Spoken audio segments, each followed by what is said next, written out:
کھانے والے کو اس سے بچنا چاہیے اور یہ سمجھنا چاہیے کہ یہ شاید ہو سکتا ہے کہ اس کے قرض کا نفع ہے. بزرگان دین رحمہم اللہ اس کے بارے میں بہت حساس تھے. امام اعظم رحمت اللہ تعالی علیہ کے بارے میں آتا ہے کہ آپ کا کسی نے قرض دینا تھا تو آپ نماز جنازہ ادا کرنے کے لیے گئے تو لوگ جو ہے وہ جس نے قرض دینا تھا اس کا مکان تھا, اس کے مکان کا سایہ تھا, تو لوگ جو ہے وہ اس کے سائے کے اندر کھڑے ہو گئے. لیکن امام اعظم رحمت اللہ تعالی علیہ کے بارے میں آتا ہے کہ آپ اس سائے سے جدا ہو کر کھڑے ہو گئے. تو کسی نے پوچھا کہ حضور, کہا کہ آپ بھی یہاں پہ تشریف لائیے. تو فرمایا کہ یہ جس شخص کا مکان ہے وہ میرا مقروض ہے, تو میں اس کے مکان سے سایہ بھی حاصل نہیں کرنا چاہتا کہ کہیں یہ میرے قرض کا نفع نہ ہو جائے.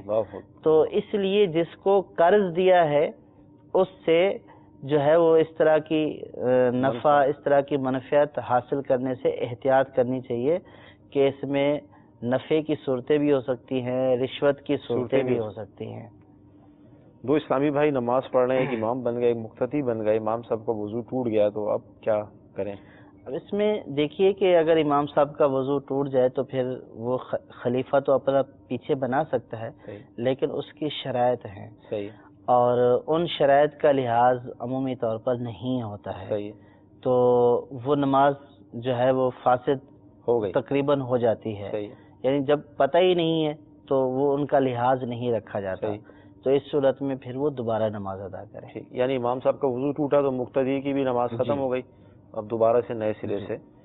ساتھ ہی یہ تھا کہ نماز میں اتحیات کے بعد درود شریف پڑھا جاتا ہے آخری رکعت میں جو پڑھتے ہیں, اگر کوئی نہ پڑھے تو اس پہ کوئی حرج واقع ہوگا؟ آخری قاعدہ میں جی ہاں, درود پاک پڑھنا سنت ہے, اگر نہیں پڑھیں گے تو خلاف سنت ہے اور مکروہ تنزیہ ہے, لیکن نماز ہو جائے گی. ٹھیک. مدی شہر کے ناظرین, سلسلے کا وقت ختم ہونے والا ہے, آخر میں ہم 2 کالز کو لے لیتے ہیں. میں محمد بناز بات جیلم سے بول رہا ہوں. میرا سوال ہے کہ جمعہ کی جو سنتیں ادا کی جاتی ہیں پہلے کی یا بعد کے, ویسے ہم نماز پڑھتے ہیں ظہر کی تو کہتے ہیں کہ کتنی رکعت نماز سنت ہے یا فرض, وقت نماز ظہر, تو جو سنتے ہیں یا فرض پڑھے جاتے ہیں جمعہ المبارک کے, تو ان میں جمعہ کہنا ضروری ہے یا ظہر کے ٹائم کا نام لینا ضروری ہے؟ انشاءاللہ عرض کرتے ہیں. جی اگلی کال. دارالفتہ اہل سنت کے سلسلے میں میرا سوال یہ ہے کہ نماز کے احکام میں لکھا ہوا ہے کہ آسمان کی طرف نگاہ اٹھانا مکروہ تحریمی ہے, تو اس نگاہ اٹھانے سے چہرہ بھی ساتھ اٹھانا مراد ہے یا صرف نگاہ اوپر کی طرف اٹھانا؟ اور دوسرا یہ کہ آسمان کو دیکھنا مراد ہے یا صرف نگاہ اٹھانا؟ اور تیسری بات اس میں یہ کہ آج کل جو مساجد بنی ہوئی ہیں اب اس پر چھت ہوتی ہے, اب چھت کو دیکھنا اس میں آسمان کی طرف نگاہ اٹھانے میں آئے گا کہ نہیں؟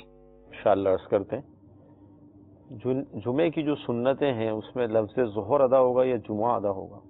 جہاں جمعہ جو ہے وہ فرض ہے, یعنی جمعہ کی شرائط پائی جاتی ہیں, تو وہاں ظہر نہیں ہے, جمعہ والے دن جمعہ ہی ہے. ٹھیک ہے. جمعہ کی سنت میں, نوافل میں, فرائض میں, سب میں جمعہ ہی کہا جائے گا.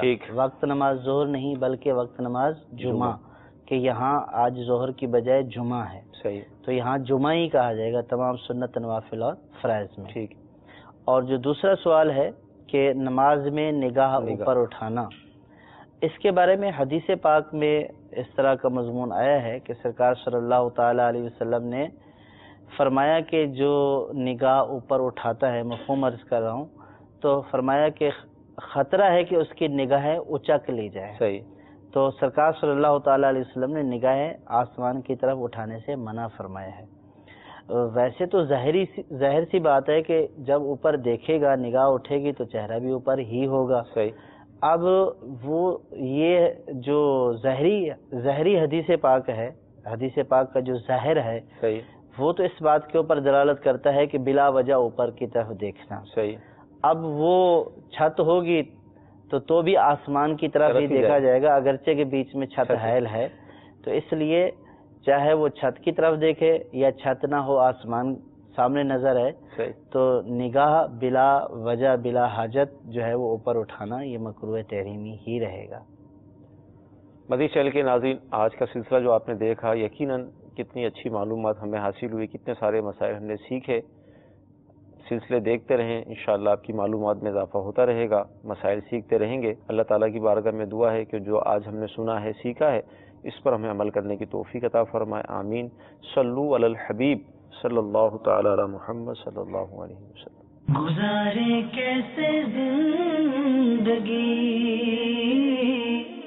آؤ علماء سے پوچھ لیں، آئے جو مشکل پیش کوئی، آؤ علماء سے پوچھ لیں۔